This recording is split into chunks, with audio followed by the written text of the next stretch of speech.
part of the Press Play Podcast Network.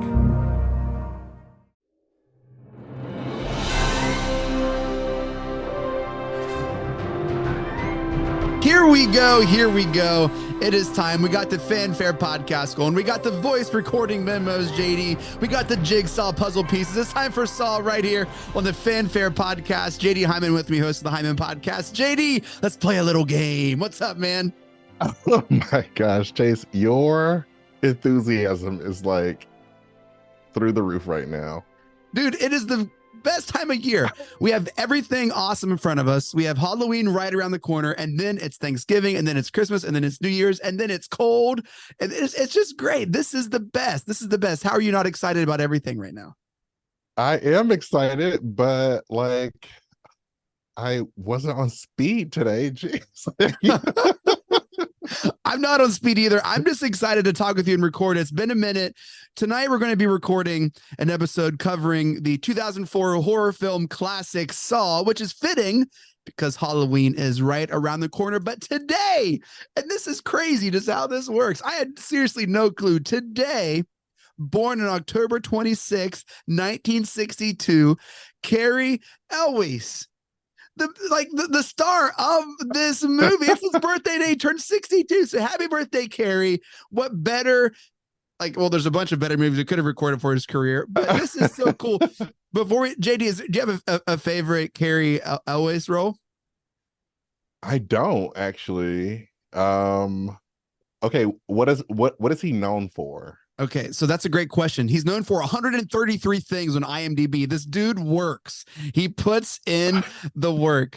Not a lot of good things recently, but here's what he's known for. Robin Hood Men in Tights, directed by Mel Brooks. He's in Liar Liar. He's in the movie Twister, The Jungle Book, which was a 1992 live action movie. It's great. Have you seen this? No. Dude, it is a lot of fun. 1992, there was a live action Jungle Book. It took place after the cartoon, so it's kind of like a sequel, but kind of not. It's a lot of fun. You gotta check it out. I think it was on Amazon Prime because it's not on Disney Plus. All right. He's in Hot Shots, which is a parody movie with Charlie Sheen in the 80s. Have you seen that? I've seen that. That is hilarious. That's a good one. He's in Days of Thunder. I forget exactly what he does there. He's in the movie Glory. It's about the Civil War, but I mean, he's known for really two things, JD: Robin Hood Men in Tights, and my favorite role that he's in, Princess Bride. Right. Honestly, I remember him from Twister. That's about it. Yeah. In Twister, he does some TV. Less than I loved the show Psych, which was on USA. That's my show, dude. Don't even get me started. I will get you started. We can talk about Psych. They have a couple movies. Yes, which they do. Would fit the Fanfare. So he had a couple 4-episode run on Psych. He's in Stranger Things. He's in the new Mission Impossibles, which I haven't seen, but 133 credits. The dude's putting in work. He has this aura of I'm better than you, and he can play that role really well. This kind of pretentious jerk, but also, I mean, what he's able to do in The Princess Bride is just the best. That's what really put him on the map. It's what he's known for, and it's, I think, his best role. He's incredible in The Princess Bride. Okay, I just looked up his site credit. He plays Pierre Despereaux, and now I totally remember his part in that show. Yeah, it doesn't look like, I mean, he looks a little swollen, right? I don't know if that's even appropriate to say, but anyway, so Cary's great. Happy birthday, Sea Dog. If you listen, let us know, man. If you listen to this, that'd be awesome. But let's talk about Saw. Created its almost own horror genre or stereotype, JD. Very similar to The Ring in 2002 and the Blair Witch Project in 1999.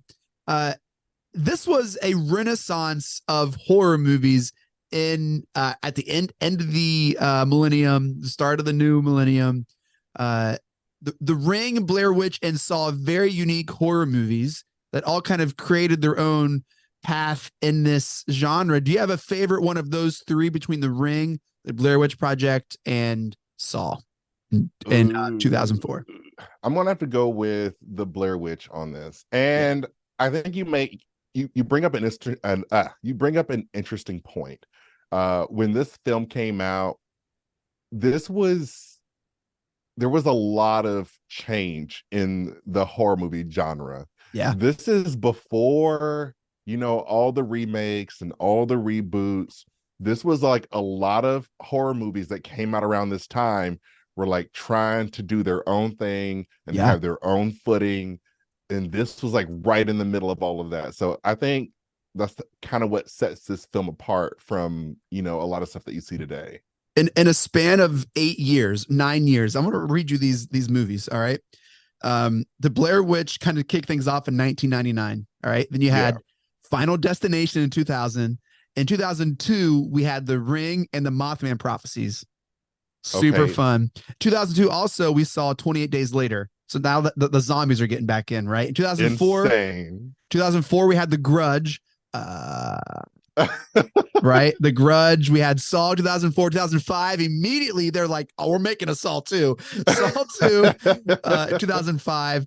2005, The Exorcism of Emily Rose. Come on. 2005. Okay, listen. I'm not done with 2005. Go ahead. I know, but Emily Rose, that was the last scary movie I watched. Bro, that is terrifying. That was it for me. That was it for me. I was done after that. But did you see Amityville Horror with what's his face? Ryan. I saw it. I saw that. Okay, I didn't see Emily Rose until much later. I didn't see it when it first came out, but Emily Rose was it for me. Like, that was like around 20. I saw it around 20. I don't know, 2009, 2010. Yeah. That was it. I was done. Dude, no more scary every movies. one of these movies scared the living daylights out of me. Like, okay. So Amityville Horror, the scariest part of this movie for me, and it's always these simple things in these movies.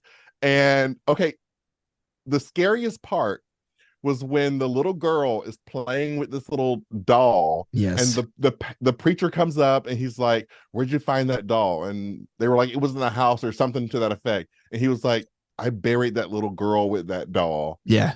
I was shook after that. Yeah, dude, the ancient burial grounds is such an awesome premise. And it's like based on a true story. And so that's terrifying. It's just like, oh my God, just so real. 2005 also had The Devil's Rejects. Have you seen that? That was in, I don't even know how to describe that movie. Chase. It's technically horror, but it's also horrifying to watch. Like, it's not scary. It's just like, this man is demented and like, what is cringe level 108. Like, that movie is out of control. Yeah, man.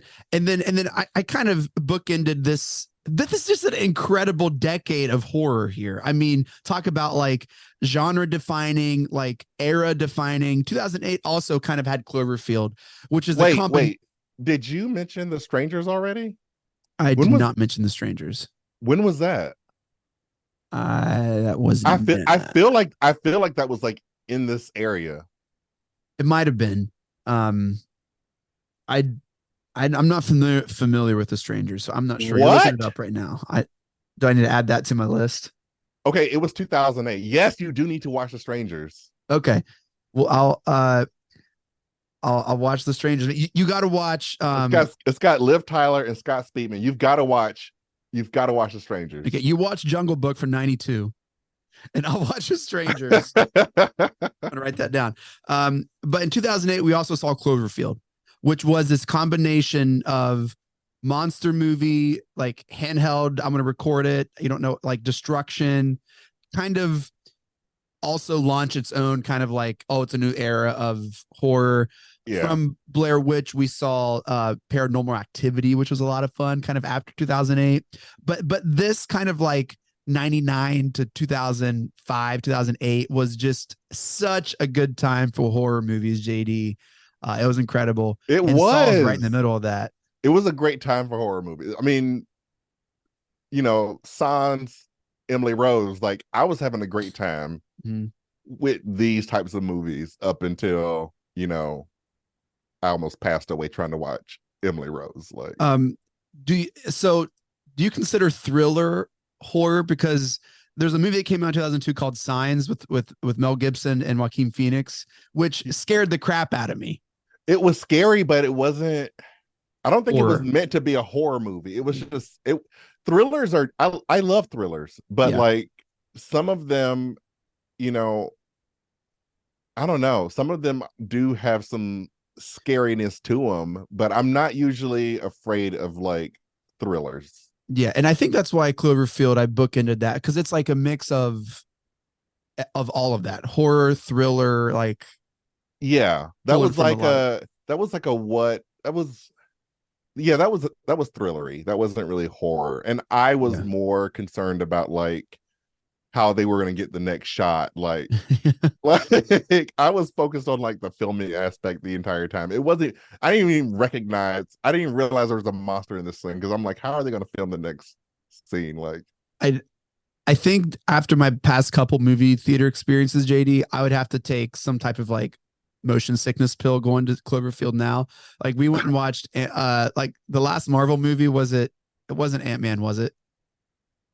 mm, I don't yeah, remember. yeah, it was, I think. The last couple Marvel movies. Oh, Guardians 3. Oh, bro, Ant-Man and Guardians 3. I got like the way the camera like went around the fights. Like I got like no way. I got motion sick. I gotta like wear that wristband or something going to these movies now, man. I'm just getting older. It happens. Can you imagine one of those movies in like a 4DX theater? Have you been to No, a 4DX theater? I have not. But Where like the seats are shaking and oh they're my like gosh, spraying no. water and stuff and you like no. Dude, the 3D Muppet theater in Disney makes me sick. I cannot do like a 4DX theater. It's something about that stuff. So hey, all right, we're talking about Saw, its place in like this horror pantheon here in the early 2000s and the aughts. Do you have a favorite Saw? JD, there are a lot of Saw movies. 1, 2, 3, 4, 5, 6, 7, 8, 9, 10. Saw 10 just came out last month. Do you have a favorite Saw movie? I had to stop. Okay, so these are gross. These are like these are gross to watch. Like Very gross. I can't watch these. I remember in college, I don't even know which one it was. It may have been like 3 or 4. Like a Uh-huh. bunch of us went to the theater to like watch it on the premiere. I don't know which one it was. But like there's always after this movie, I don't know if it starts with the second one, but there's always like a an initial trap at the beginning. Yeah. And whichever one this was, the whole premise of this trap was these people had done bad stuff, and so now they had to give their pound of flesh. And so they had to like fill these scales with their body parts in order for it to like weigh down so that they could like escape out of the trap. And the guy's like cutting out his stomach fat and Oh like my gosh. dropping it in the scale. And I'm like grossed out and I'm making a scene in this movie. Finally, this lady, this spoiler, so if you haven't seen these movies, like stop now and immediately go watch. So the lady like hacks off her arm and throws it in the scale so Oh that my she gosh. doesn't. I was losing it. I was like, all right, that's it. And that was my last Saw movie. And I forgot. Sorry, Texas Chainsaw Massacre had a re-release in 2003. That movie, oh my gosh, Sorry, that you between cutting off the arm reminded me that there was one that was released in this time too. between that and like Wrong Turn and The Hills Have Eyes, like Bro, The Hills Have Eyes is gross. I don't even call it horror. oh my god. Okay, so with That was 2006. that Texas Chainsaw that was with Jessica Biel. Yeah. Again, Oh, I I'm think everyone's always aware it's with Jessica Biel, JD. I'm always scared by like it's like the dumbest things. It's not the jump scares, it's not people getting hacked up. It's always like the stupidest things that Yeah. are scaring me. So Amityville, it was that doll. Yeah. In Texas Chainsaw Massacre, it was when she's I don't know, it's towards the end of the film. She's like at that old lady house. Like it was like the skinny lady and the big lady. Yeah. And she's like, "Do you have a phone?" And they're like, "We don't have a phone. Like, what do you need?" Have a phone. And then like the phone rings in like the back room, and she was like, "I thought you said you didn't have a phone." Yeah. But remember though, this is coming off of like the Scream, and I know what you did last summer is in like the 90s. And so these are just a totally different like Yeah. vibe to this horror genre. Um, so here's what I did, JD. My favorite Saw is the first one. I haven't, but full disclosure, I haven't seen all of the Saws. Okay.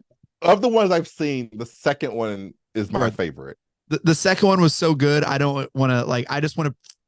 It was amazing, but the way that my mind broke watching the first Saw was so freaking cool, and that's why I wanted to talk about it because at the once you get the shtick, you're like, oh, I get it now.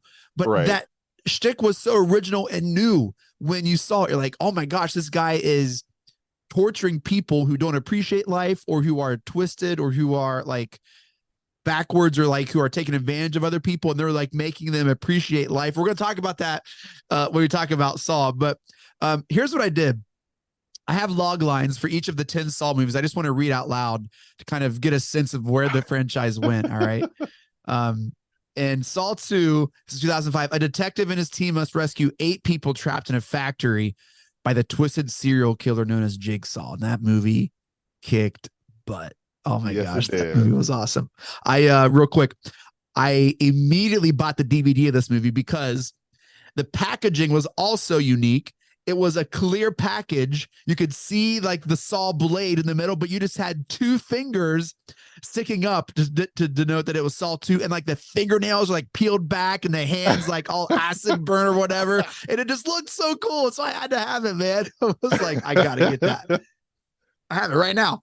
All right, Saw 3, 2006. They release one every year just because, well, there's a reason why, which we'll talk about again once we get to the movie because it's insane. 2003, Saw 6. Jigsaw abducts a doctor in order to keep himself alive while he watches his new apprentice put an unlucky citizen named Jeff through a brutal test. Maybe because his name was Jeff. They just Sorry, Jeff. Sorry, Jeff. It's your name. Nothing against you. Saw 4, 2007. Despite Jigsaw's death, and in order to save the lives of the 2 of his colleagues, Lieutenant Rigg is forced to take part in a new game which promises to test him to the limit. Saw 5, 2008. Following Jigsaw's grisly demise, Mark Hoffman is commended as a hero, but Agent Strom is suspicious and delves into Hoffman's past. Meanwhile, another group of people are put through a series of gruesome tests. Saw 6, 2009. Agent Strom is dead, and the FBI agent Erickson draws nearer to Hoffman.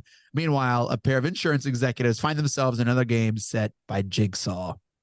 Saw 3D, 2010. As a deadly battle rages over Jigsaw's brutal legacy, a group of Jigsaw survivors gather to seek the support of a self-help guru and fellow survivor Bobby Dagan, a man whose own dark secrets unleash a new wave of terror. Then the franchise takes a break, 7-year break. Jigsaw, 2017. Bodies are turning up around the city, each having met a uniquely gruesome demise. As the investigation proceeds, evidence points to one suspect, John Kramer, the man known as Jigsaw, who has been dead for over 10 years. But that's not all. 2021, movie called Spiral with Chris Rock, I believe. A criminal mastermind unleashes a twisted form of justice in Spiral, the terrifying new chapter from the book of Saw. And finally, Saw 10 this year, 2023. A sick and desperate John travels to Mexico. He's back. John Kramer's back for a risky and experimental medical procedure in hopes of a miracle cure for his cancer, only to discover, JD, that the entire operation is a scam to defraud the most vulnerable. And they have picked the wrong man to mess with. The absolute wrong person. I feel like it's like the whole mess around and find out gif where you have a guy who's like, you mess around, you find out. The more you mess around, the more you find out. Like that's essentially Saw 10 and a gif. What just an incredible, like, I like this over Fast and Furious, man. I mean, this is good stuff. I've only seen like 2 Fast and Furious movies. Same, but still, this is just out of control. Amazing stuff. I haven't seen all of these. I did see Jigsaw. I bought Spiral. I just haven't watched it yet. Is that the Chris Rock one? Yeah. Okay. All right. Yeah, I haven't really since anything after Saw 2. I've just appreciated it from a distance, and I don't want the taste of Saw 1 and 2 in my mouth to just be like, oh, they're doing this again. But it's nice to know it's there. There's a comfort in knowing there's a Saw movie every year, JD. I'm just going to let you know, like, it's like, oh yeah, there's Saw. All's right in the world. When they stop making Saws, that's probably why like the government resumed, because they released Spiral in 2021. Saw's back. They're like, hey, everyone, the world's open again. Saw's back in theaters. Let's go. Oh my gosh. Anyway, how do we get there? All right, so I have some IMDb trivia here, JD. I want to talk about Okay. Saw. Pulling this from IMDb. But before we get to your legendary breakdown and we talk about ratings and our reactions when we rewatched it, just a couple trivia here. The man in the bathroom, Adam, who the first scene opens, he's underwater. He wrote the movie. Did you know that? What? Yeah, the guy opposite of Carrie, of Dr. Gordon, in like the second main character. He wrote the movie. His name's Adam, and the guy in the bathroom, Adam, the photographer who like kind of really didn't do anything wrong, just doing his job. But I guess we'll talk about that also. Like he wrote the movie. He is the writer of the movie. Oh my gosh. Yeah. Yeah, it's good stuff. All of the bathroom scenes, JD, were shot in chronological order, and it took 18 days to film. Okay, that I did not know.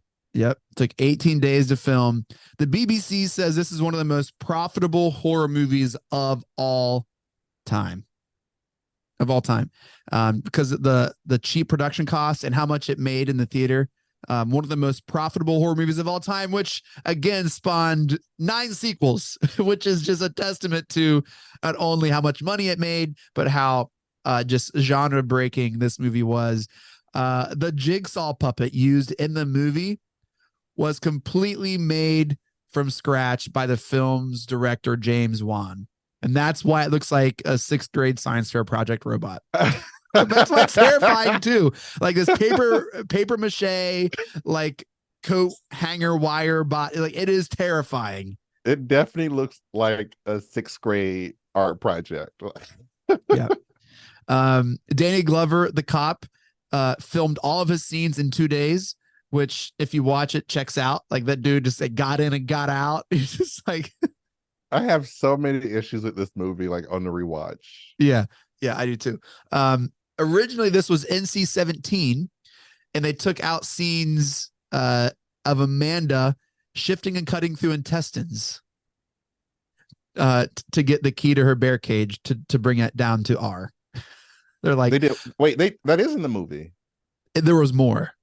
Oh, It was more gory, more intestines, more stomach, more guts. And they took out a couple scenes of the barbed wire man crawling through, but mainly just the intestines. They were like, nah, if we take those out, we can get this at R. And so that's what they did. So many issues. We got to talk about all this stuff. Yeah. One more. The city's never mentioned, but the maps they show is of Washington, D.C. proper.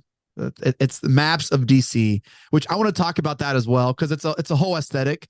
Well, can we talk about that now though? Actually, just because we're there, why is everything in this movie decrepit, rusty, and just everything, a garbage can? It is like tetanus waiting to happen. Yes, this entire movie is just tetanus. Oh my gosh, it's a whole vibe though. It's like that's the only thing I was thinking about. Like when they were in that room, I'm like, gee whiz, they're gonna get, if they don't die from like a killer, they're gonna get tetanus. Oh my gosh, and like literally, I have this in my notes. Tetanus is everywhere in this movie. But like, it's not just like the fake bathroom they're in. Like every building, every apartment, every parking garage is like decrepit and failing code and falling apart. The music, it's like almost grunge, but even that is like falling apart and rusty and just like, do they ever record a clean track for this? And somehow all of their fashion and clothes are like baggy. They don't fit. They're like half falling off. Like everything about this movie screams like 90s grunge, like dirty, yes. Rusty, gross. I was watching it, rewatching. I was like, why is this movie so rusty? Like it was grungy and rusty. It was just grungy. That is the only way to describe this movie. I need to ask Don Mike, is that how DC is? I don't know. Maybe that's like a I mean, I've been to DC. It's not like, I mean, I'd expect that from New York City, but like, yeah, this was like, I couldn't even tell where this movie was. No, like I thought about, I was like, where is this taking place? Like, because it looks like slum lords, like slum town. It looks like, bro, like a a city got wrecked by Katrina and no one came to fix it. And it's just, this is what happened. I'm like, what is this Slumdog Millionaire? Like, None of the the lights middle of work. All the the lights flicker. Nothing's lit. Even people's homes, when they yes. should turn on the lights, they leave them off. Like, I don't know why. I'm like, do you only have lamps in here? Like, what? Lamps and flashes on a camera. That's how they light areas. It's just like all camera flashes And like the TV is the only light we have. Yeah. Like, we got to do like better than this. But the TV is not, it's just the static of a TV. It's like the static of a TV, like a half blinking fluorescent light, and like a two-way mirror. And that's all they got. Oh my gosh. Oh man, so grungy, so gross. This movie's really gross. All right, JD, when do you remember watching this movie? I saw it when it first came out, and for whatever reason, I thought, oh my gosh, this is like the greatest thing, especially the end. I was like, this is the greatest thing I've ever seen. Such a great movie, so original. When I rewatched it, for this podcast, I thought this was the worst movie I've ever seen in my entire life. It was horrible. Like, I had so many problems with this movie. We're gonna talk about him. We got to talk about them. We will. I saw this in high school as well. Immediate fan. Leslie had never seen this movie. She had nightmares, JD. She had trouble sleeping. Oh my gosh. Yeah. She couldn't do it, which the scariest part was when the family was kidnapped, but it's also the stupidest part because they're just tied to the bottom of a bed. And I guess if you've never seen it, I get it. If you've never seen it, I get it. Sorry, the scariest part is when the girl's like, there's someone in my room, and the dad, Carrie, just like ignores her, and she goes back and she's staring, and that is like a really good, tense, like creepy moment. But yeah, Leslie had nightmares, man. She had trouble sleeping. She Oh my gosh. We already talked about Saw 2. And I think on another pod we talked about our intense reaction to Saw 2, right? Like we have the whole throwing into the needle pit.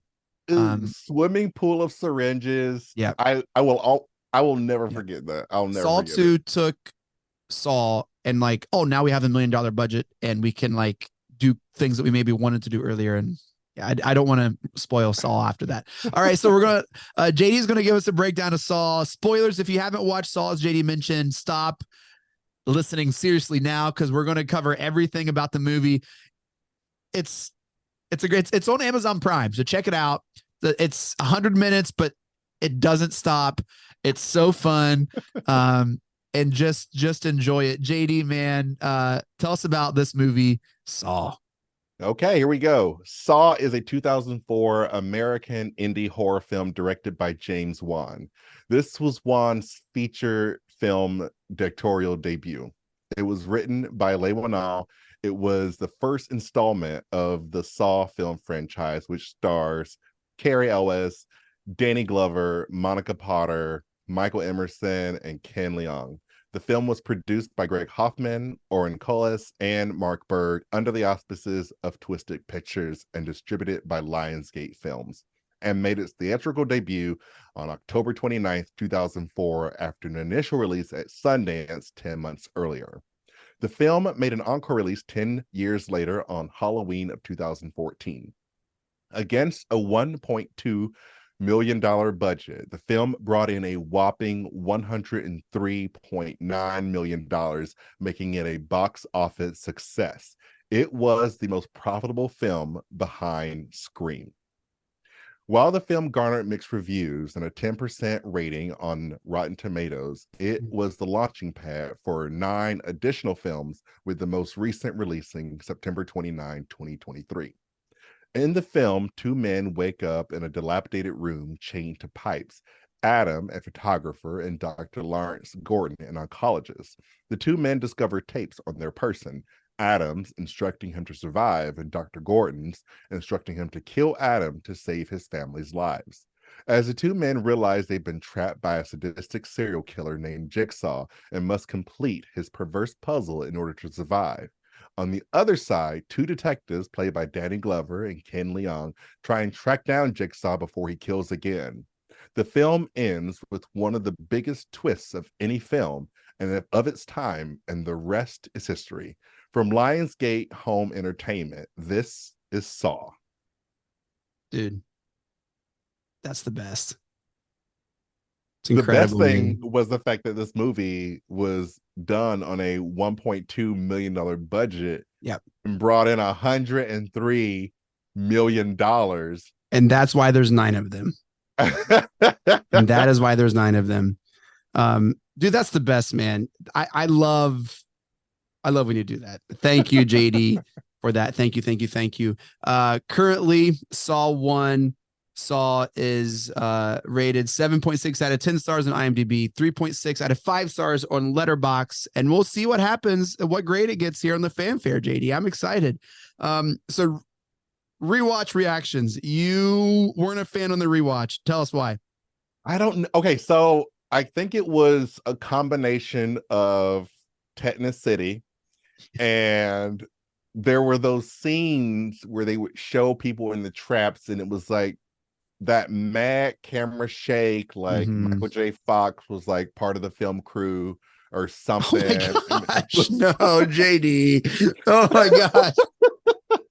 But it was just like that intense shaking, and I don't know. I just was not a fan of like that, the way they filmed those like trap scenes. It was just like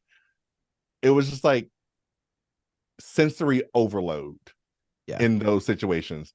And then I go to the trap with the girl with the head situation, and she has to like cut open the guy and get the thing out of his stomach or whatever. Yeah.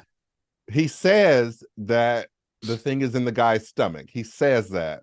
Yeah, he does. Like in the little video. When she gets over there, she sees that he's starting to wake up. Yeah. Why doesn't she just stick her fingers down his throat and make him throw up? You know, that's a really great question. Probably because there's a bear trap attached to her jaw, and she has 30 seconds before her face is ripped apart like a coconut. Okay, so she goes all like Chop Suey and Britney Spears like on this dude's stomach, and then it starts to like feeding around. Like she's like, that was just so much. That was like entirely too much. Okay, that was one thing.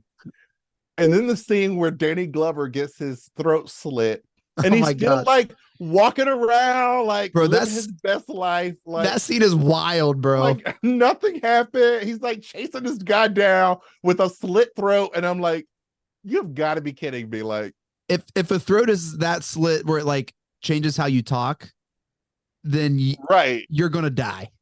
Yeah, like you're gonna like, die. He goes and he sees his buddy like all shot up. He's like, oh no. And that might be the understatement of the century. You underplayed how much his partner just got blown to bits, bro. There were like 6 shotguns all pointed down at like point blank range. There's nothing left of that, bro. But my whole problem with that scene is you're not going to call backup?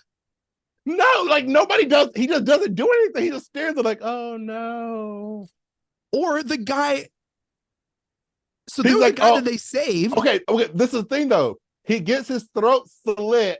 He's like, all right, I'm going to go chase the bad guy. Your partner is bleeding out. Yeah. His throat is slit. And you're like, okay, I'm going to go chase the bad guy. But they saved the guy on the gurney, right? Because he shoots off. He shoots the things off, and that's when he gets his throat slit. They just left that guy there. And then he runs off. He goes down. He sees Danny Glover's throat is slit. He's like, oh my gosh, gasping, blood coming out. He's still alive. And he's like, all right, I'm gonna go get the bad guy. Like, okay, thanks for leaving me here, like, as I bleed out. Okay. And if that, so another thing that's disorienting is the movie isn't in chronological order. And so if that happened before the bathroom scene, but they like, did no one go back and like take all that as evidence? And I just like so many questions, like you said, but don't think about it. It was like so discombobulated. That's what I think. That's what my note says. This movie is discombobulated. Like, yeah. So which game could you survive from this movie? Just this movie, the reverse bear trap, like the jaw, the candle safe with the glass. Okay, that was disgusting. Like he's like running around on glass. Okay, Yeah. I don't understand. I don't.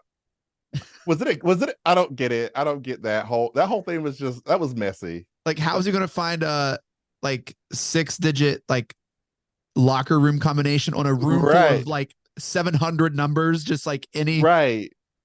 And why not? I mean, like use your hand and like sweep the glass away and make a path. Don't just like No, not doing that. You got run to leave the over it. glass on the floor Just run over it. Like, dude, just sweep that crap out of the way. and put the candle down first. If you're covered in wax, I'm going to stay away from the fire. Nope. I'm going to hold it real close to my eyes so I can see the wall. Yeah. And I'm not sure what was going on with the barbed wire dude because he was like sliced to crap before he got to the end. But I feel like he could have took his time. Like, Yeah. because there was quite a bit of time on the timer. Like he could have taken his time. The like, poison, they're all poisoned, right? That's like the thing. That's the thing.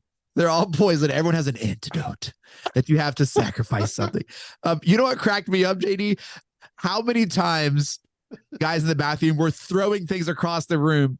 They threw things across the room so many times, and they're all like, here, here, here, here, here, here, here. And they'd like do this like weird underhand toss flick thing. And it made me laugh every single time. And they just like kept throwing things like tape recorder, wallets, like shards of mirrors. Like they threw everything across this room. Saw. They threw a saw. They threw a saw, like everything. And it's like clanking back and forth, like, oh. They threw a little tiny key. They threw that thing around. I said so many things that made me laugh so hard. Oh my gosh. But I kind of feel like Adam didn't really stand a chance. Like he wakes up and pulls the plug out of the toilet, and there goes his key. Let's talk about that. Okay, so the movie starts. He's underwater, unconscious. Yes. Is that possible? No. So right from the jump, he's expected to $1.3 million budget. You got to remember that. So when they first started out filming this movie, they had $30,000. So they didn't even have the 1.2 million. They didn't even get that until like way down the road. They had all Danny Glover's salary. He's like, I got literally 2 days. I need $900,000. Literally, they had $30,000. This is the best they could do. Okay, so I'm guessing Ben, the orderly, is the one who put him there, and Saul was just on the ground from the jump. Because Saul can't put, because Carrie Ellis, that the Dr. Gordon was like, I've already tried everything. And so he's been there for like. Okay, but though he is already awake. Correct. Why has he not turned the lights on? And did he not see him bring this guy unconscious underwater? How long has he been unconscious underwater? Right. He couldn't have been there very long. Like, he would have drowned immediately. But the way he was like, it's no use. I've already tried everything. Like, he's exasperated and already given up on trying everything. He like, dude, the lights have been off. How have you tried? You didn't even turn the lights on. Didn't even turn the lights on. You tried everything. He's like, oh, shucks. Jigsaw got me. I knew it. The guy, they thought it was me. It wasn't. I tried to tell him, like, yeah, dude, something's off with the whole setup. The part that cracked me up was after he hacked his leg off. He says he's going to go get help. Oh, yeah. He's like army crawling out of there. Yeah. He is already like pale white. Pale. He is dead. Yeah. He is dead. I'm like, he's gonna like crawl 10 feet out the door. Well, it's also funny because we just saw a chase scene that went on for like 20 minutes of them getting to this bathroom. They're like going down all this decrepit, rusted stairs, like an elevator that doesn't work, down like a sewer drain pipe. Like literally it takes forever to get to this area. And he's like, I'm going to do it. I'm going to get up. I wouldn't lie to you. And he's like, he's dead. He's dead. He's dead. Yeah. The He's guy has no clue how dead. far he has to army crawl. Like I'm gonna get help. Like, bro, you are not making it 10 feet out of there. Like, you're a doctor. You should have known already. That was a piss poor tourniquet. Like, Oh yeah, yeah, yeah. And he you're already has like, tetanus, so he doesn't worry about that. At least he has no, that going for him, which is nice. like, make a proper tourniquet. He just tied a shirt. All he Yeah. did was like, he didn't even like tourniquet. Like, he didn't like take any kind of like rod or anything, like twist it. Like, Do we know what kind of doctor he was? he's an oncologist, Okay, that's right. That's right. but he still should have known how to make a proper tourniquet. Yeah. All he did was just tie a t-shirt around his leg, Yeah. and then began to just hack the thing off. Oh my gosh. The wallet pictures made me laugh. Uh, was there a flip phone in this one as well? There was some kind of phone. It was either like a Nokia screen on the front or a flip phone. Just because it had to be with 2004. I think it was a flip phone. You know, I love a good flip phone. We talked about that in The Departed. I love a good flip phone. But they're tossing that thing back and forth. This whole thing. Also throughout the movie, you're like, wait, where do I know that guy from? Wait, where do I know her from? It's like a movie of you can't quite remember where you saw these people in a movie of, right? Right. Like even Danny Glover. Danny Glover's the most other recognizable figure. Angels in the Outfield, right? He's in what's the Mel Gibson cop buddy movie? Lethal Weapon. Lethal Weapon, thank you. Ken Luang, he's in Lost, Industries, and Missing. He's his partner who gets like blown to smithereens by 6 shotguns. Carrie's Lost was wife, a good time. Carrie's wife, Monica Potter, is in Con Air, one of my favorite movies of all time. She's also in Parenthood. Make a move and the bunny gets it. Yeah, man. Orderly Ben, Michael Emerson, he's in Lost. A couple Lost connections here because Ken Luang's in Lost as well. Yeah. Carrie's lawyer, Benito Martinez, is a just like classic TV actor, cop, lawyer guy. And so yeah, just everyone knows Jigsaw as Jigsaw now. So you even watch it, like, oh yeah, there's Jigsaw. But just everyone is someone in this movie, which is kind of fun. I like though that Tobin Bell doesn't really get like a big, like, he's not really like top credited in this movie. Like, Yeah.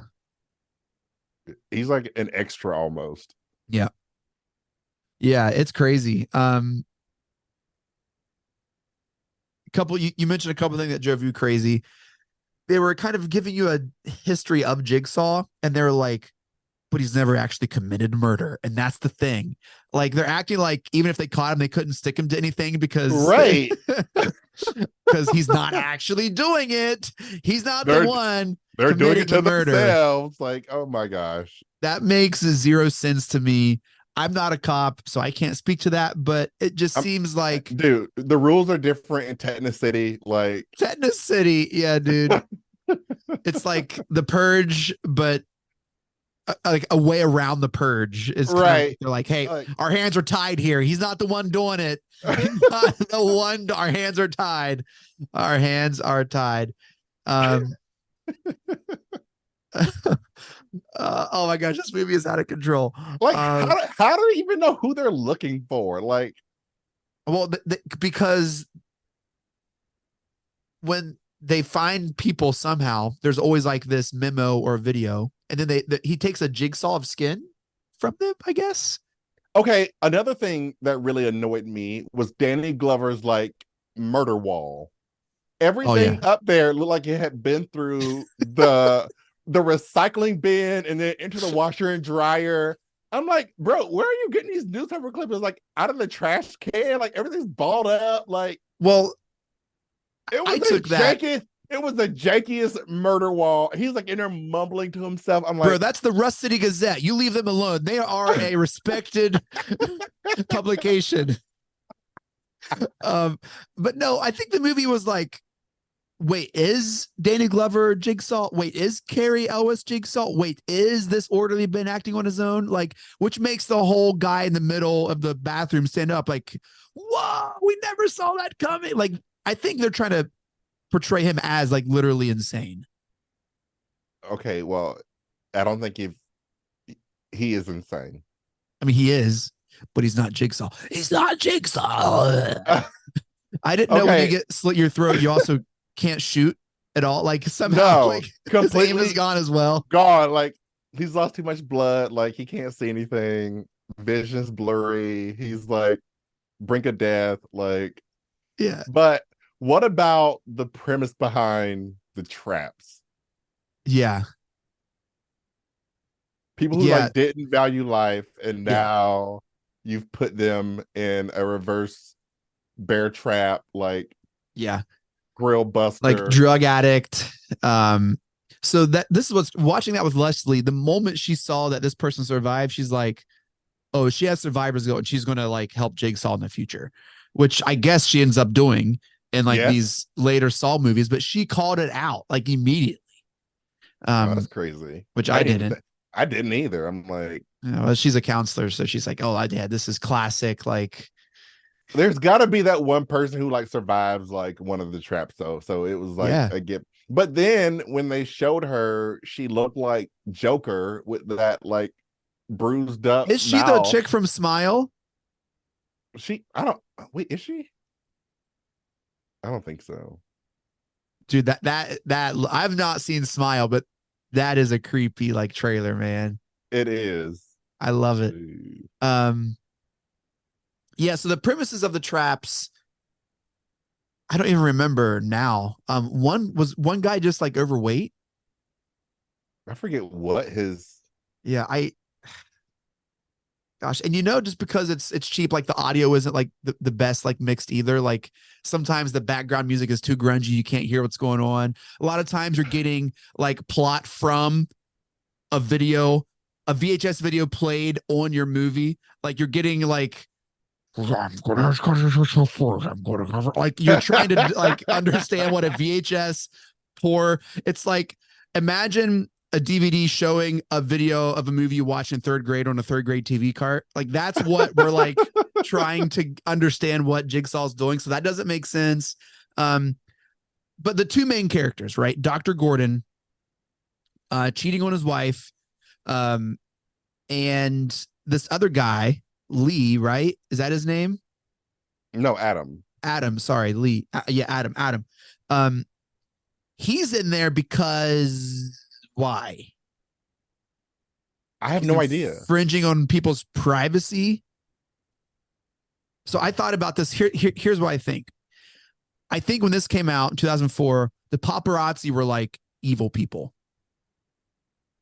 Okay.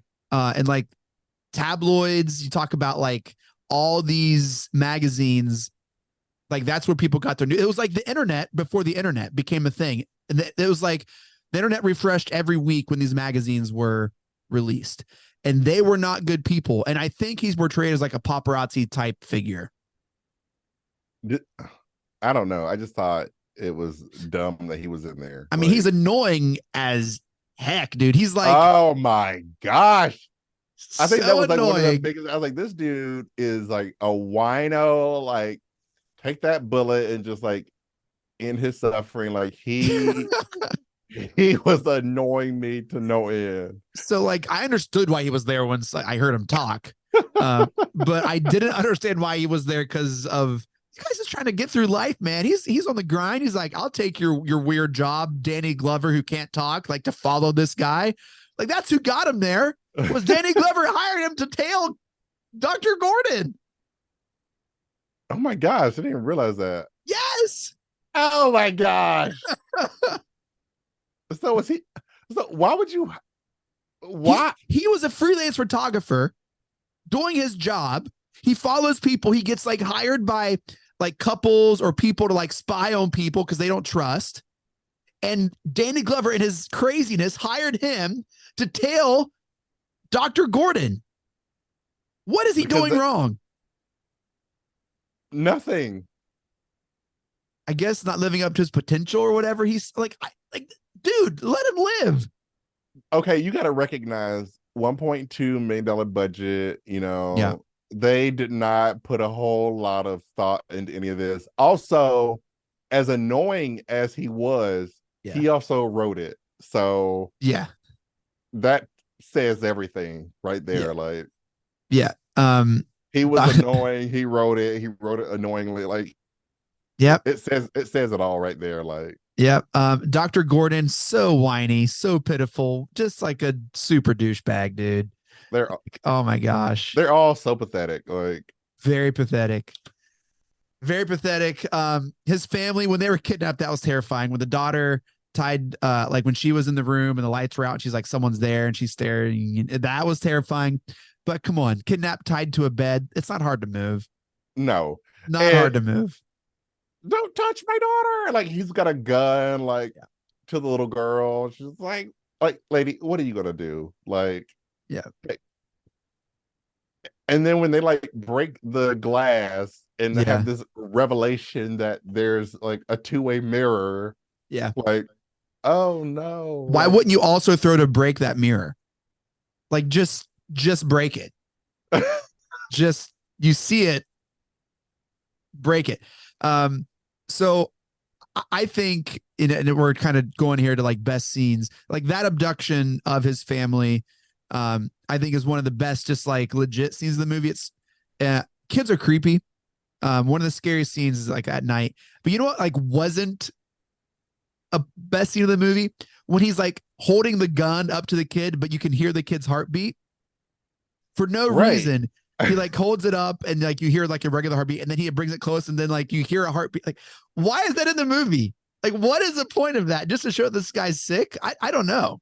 But he's also dying. So I don't even know like what's going on. I don't know. Whew, what are some of your favorite scenes, JD? Let's talk about favorite scenes. I have no favorite scenes in this movie. Stop. I am so serious. Like, no. I was so annoyed. I was annoyed like the entire time I was watching this movie. No, dude, no. The playing of the tapes, realizing it's all planned, that's freaking cool.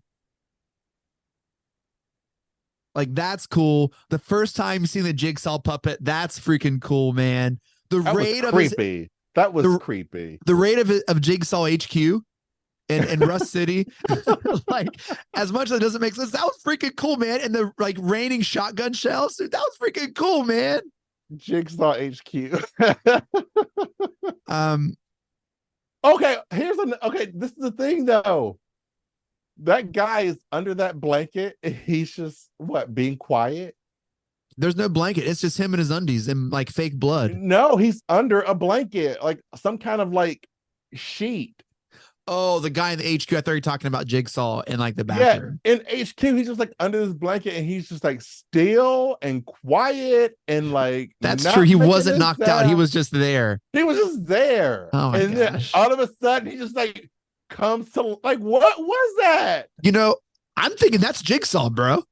If I'm writing Jigsaw HQ and I see like, and I can't find Jigsaw and there's a guy in a gurney, bro, that's freaking Jigsaw. I'm gonna say, hey guys, we got him. He's trying to trick us. We got him. He's right here. They bring no backup. Like they have no. Yeah. There's miniatures of all these traps. There's like tests, in some decrepit warehouse. Who knows where that is? The city, dude. Rust City, man. Rust City. The ending is also super fun.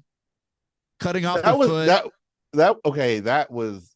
I know you said it's like annoying and funny, but the moment he's cringy, it's pretty cringy. I mean, I had to look away from it. I can't watch. Going crazy, cutting off the foot. The chase is hilarious. The top of the toilet smash, where he like legit like this guy's head is now like just hamburger meat and hamburger meat. It's straight up hamburger meat. Yeah. Oh, you know what else is gross? Oh, why doesn't he reach in the top of the toilet first? I was just gonna say that, bro. If I like follow your heart, it didn't say dig in the toilet, right? it's clearly on the tank. Like it's so gross. But hey, maybe Jigsaw that's part of Rust City. Even Jigsaw is like, okay, I'm not that cynical. Like you can reach in the clean water. Like, bro, imagine being Jigsaw in the middle trying to play dead, and you realize they're trying to find the seat, and you hear like the sloshing of in the middle of the toilet bowl. Wouldn't you just He's be like- like, "You're such a dummy. You would just kill him there, man. You would just kill him there." he should have got up there like, okay, that's it. What are you doing? Like, Oh my bro. gosh. In the top. Oh man. And the doctor just let him do it. He didn't stop him. The doctor's like, this No. dude digging in a No. toilet. Oh, how, just I'm like, okay, C diff. Like, so like, how long has that been there? Tetanus City, who knows? Like, Oh my gosh. he's like, oh, here's a toilet full of C diff. Let me go in there. And I just see can't what believe you can didn't like this find. movie. I'll watch it again right now. Oh my gosh. Oh my gosh. So good. No. So I'll good. watch the second one, but this one, I'll I'm watch like, the second one too. Maybe next Halloween we can do Saw 2. I wouldn't mind doing that. I mean, I would, yeah, I'm down for that one, but this All right. one, Dude, come on, man. Think back to when you watched it you were on the edge of your seat. Like, I know in the rewatch it's goofy because whatever $1.3 million budget, $30,000, like, yeah, all that. But dude, this is freaking fun, man. This okay, is an awesome movie. the last scene is pretty epic. I love the twist. I still think that's like one of the biggest twists in like Yeah. of any movie. Like, I haven't Do seen not expect anything it. like that. Like, no, nobody's expecting dead guy in the middle of the room to get up. Yeah. It gives me like video game, like Resident Evil, Half-Life vibes, like it's like this random dead body. Like, I was not expecting this dude to just stand up. I thought that was incredible. Any other scenes before we get to themes? Absolutely not. I can't believe we didn't. Also, like, Danny Glover, his like psychopad is across the way from the doctor's apartment, and he's just like randomly looking out. Like, I don't know, the whole thing. It's just fantastic. All right. He also didn't pay his light bill. Like, No one. But when he opens the blind, it's like 3 PM. It's like bright as day. He's like, oh my gosh. I thought it was like always dark in there, like always dark at Rust City. right. Maybe like, they're in Alaska. I don't know. I feel like With how this whole dark noir thing going on. Like, I don't know. Rust City was just like a whole thing. It was like Gotham on steroids. Like, bro, Gotham looks at Rust City and they're like, man, Batman's not even going there, but you guys are on your own. You guys, I'm not going there. I'm not going there. All right. So a theme of Saw would be the sins of your past will catch up with you. Like, where are we at here with the themes for this movie, JD? And maybe for all of them, I don't know. I think they get more developed as the films go on. But like in this first one, like, you got to recognize this movie was planned for like straight to DVD. They did not intend to release this in the movie theaters.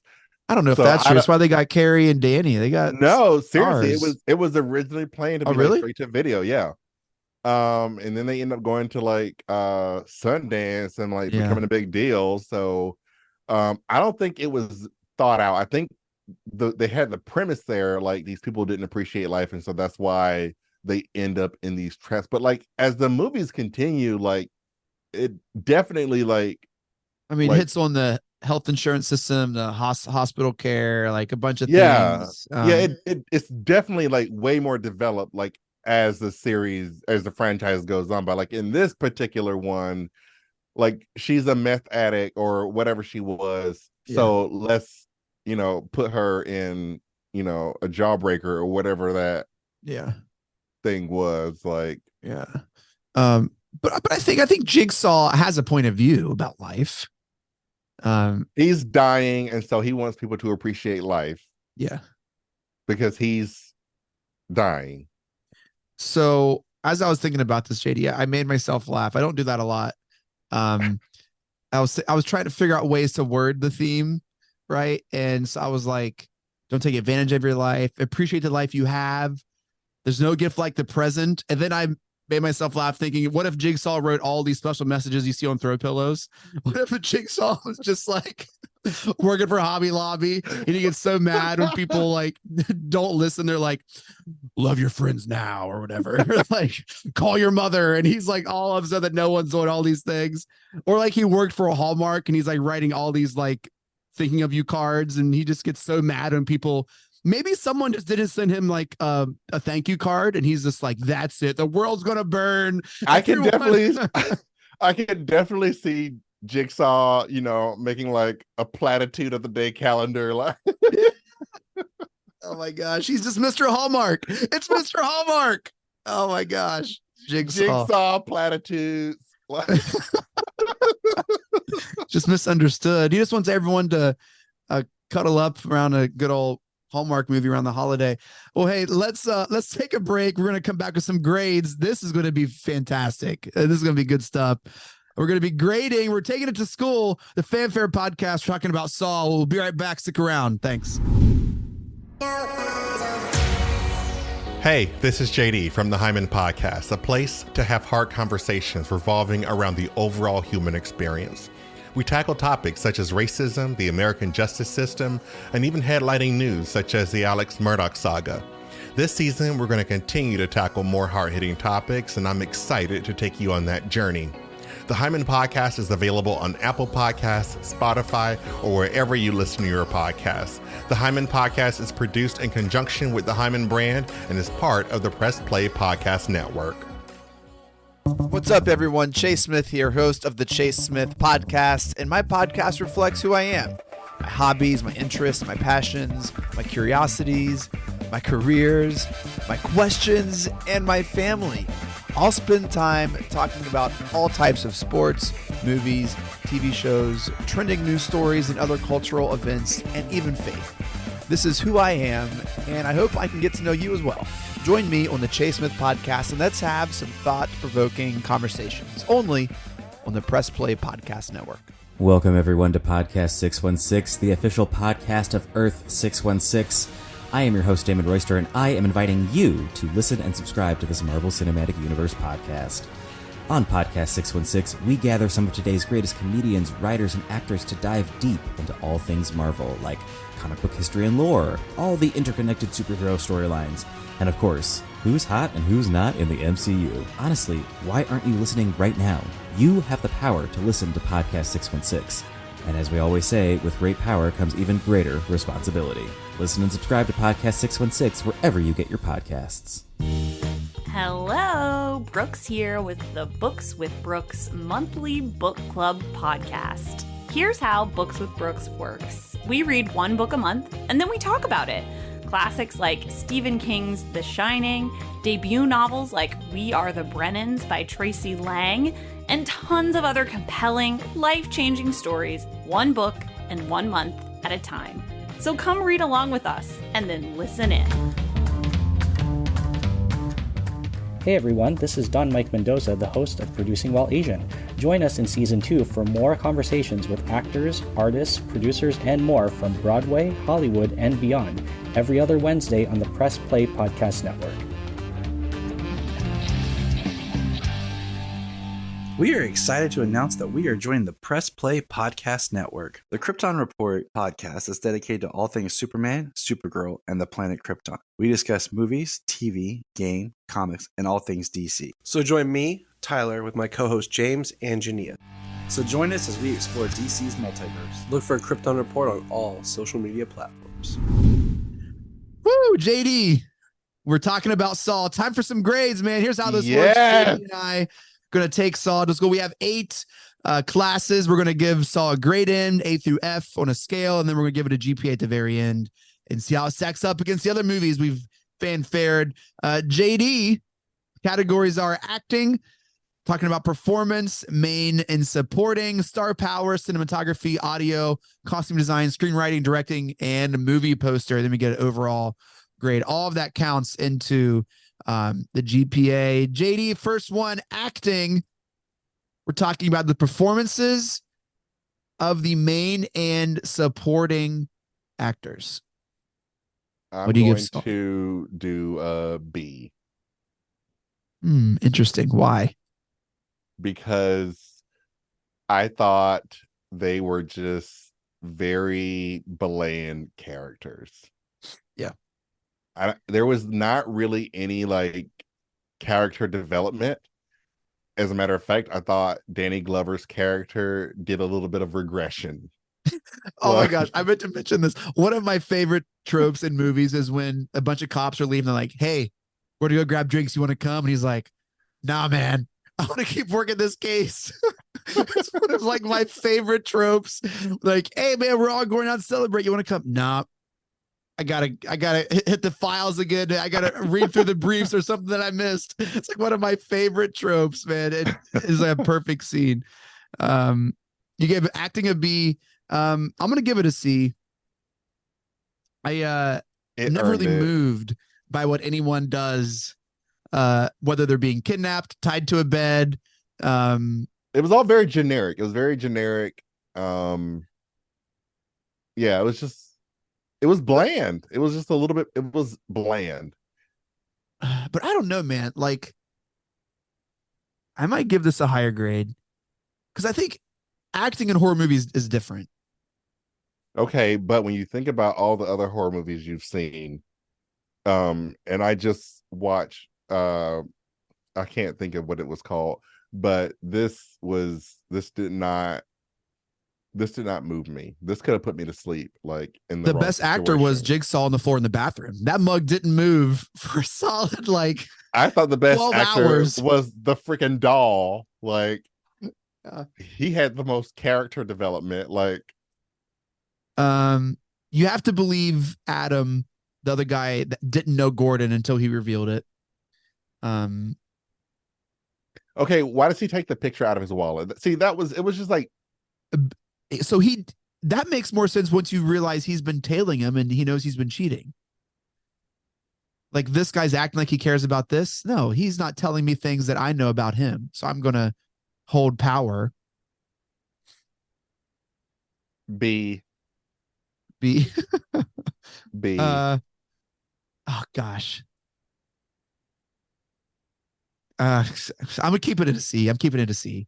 Even though all right. Star power, name recognition, previous work. I'm gonna give this an A because I think Carrie is a beast. Danny is known for some stuff. Okay, And but at the time, yeah, in 2004, everyone knew Carrie as like, oh, Princess Bride, Robin Hood, Danny Glover. okay, Oh yeah, okay, you Lethal knew Weapon, him. Angels in the Outfield. Oh yeah. Okay, I'll take Danny Glover. Okay, B plus. All right. We still need to figure out pluses, man. I don't know. Maybe they can go into like rounding up. I don't know. Cinematography, JD, where are you at here? Oh, I'll do an A on cinematography. Yeah. Dude, they made me believe Rust City is real. Yeah, Rust City. I don't want to go definitely there. I, I've seen enough. the fact that I had like no idea where this movie was filmed at, like that says a lot. So Man, just the opening scene of the bathroom, you're like, oh, this is going to be gross. yeah, the grunginess of it, just like, yeah, I mean, it's a vibe. A lot of stuff goes into cinematography, and like if the set isn't decorated like appropriately, like the cinematography is just like not gonna work. And I think this one they knocked that out of the park. I think that's where all their budget went. Yeah, To like the rust, set design. Yeah. Audio, sound design, and score. I'm gonna give this a D. Really. We talked about how it's kind of hard to follow. It's hard to like hearing important plot points from like tapes on a DVD. Like stuff was just too authentic that like it was too echoey in the bath. Like I want to be able to, if the movie Like isn't chronological, yeah. Like and they it's actually filmed it on, or they actually recorded it on like whatever that medium was, rather than like edit it later. Like I don't want the audio to be Rust City. I want to be able to hear what they're saying and follow, because it's hard enough to see like, wait, what? Like, so yeah, I'm giving it a D. You're a little different. for the if it was Sound design and score. I'm gonna go with I'm gonna give it an A on this. Okay. And that's only and there are certain parts of this movie where the score really moves with the story. It just moves with it. It's very fluid. I like that. I liked the surround sound. Like this was a 5.1. Like I heard it in all the speakers. I heard the different sounds all over the place. And then that last scene, the crescendo of the buildup him standing up, the music, like that did it for me. Like, Yeah. Shutting the door here and that. I just like, dude, yes, that slamming. Oh my gosh, yes, yeah, that whole part, that was like the saving grace of the whole movie. there was a green But light out of nowhere, a bunch of fog just appeared. Yeah, I just I don't want to hear plot points from Home Alone tape deck about like where they're at. I don't want to have to like turn it up and turn my ear and like it yeah, was like just that's like, hey, stop using a Talkman. Like, there's only play a little game. But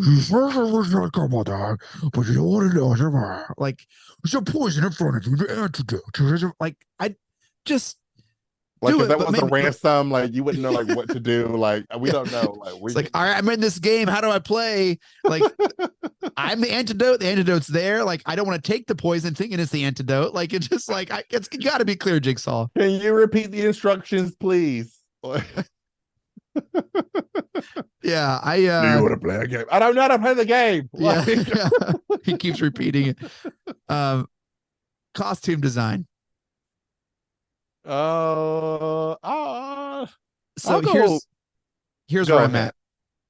I think this played into the Rust City grunge feel. There were wide leg jeans. They were Jinko. I felt like people were just like really embracing what Rust City had to offer. It did. They did. And I think the simplistic nature of Jigsaw was perfect. So I'm gonna give us a B. I'm with you. I'm with you on a B. If anything, for Jigsaw's boxer briefs, the white, they're just like old man whitey. Like it would have been an A if they would have been whitey tidies, but they were like the short white boxer shorts. Yeah, no briefs. It's like the hospital gray, like what you get, what they send you home with. Like, yeah. Can't even buy those in the store. Like, yeah. Oh gosh, I wish I hadn't given it an A in cinematography because Dr. Gordon's office is just like literally like 4x4s and like a drywall barely up. I felt like I could see the set moving when they shut the door. Like the whole set shifted when they're coming in, and there's just like doctor etched on the door. Like it's super like this is not how it is. It's probably the same place where the police headquarters was. They just like switched set that day and like went from like the police like interrogation room to now it's anyway. I mean, like the hospital scene was just like inside of the curtain. Like they didn't. It wasn't like a hospital. Like, oh man, like screenwriting. We've talked a lot about some of the inconsistencies of the movie, and I'm gonna give it a C. This is a first for me, but F. There it is, man. Because I think he makes up for it in the directing. I'm going to give this an A directing because I think how he was able to piece it together with the pace, cover all of these things that we talked about that didn't make sense. I mean, that's like directing and like knowing when to cut and how long to linger on a look or whatever. Like, oh, we got to get out of the bath, like of this weird tub quick because it doesn't make sense.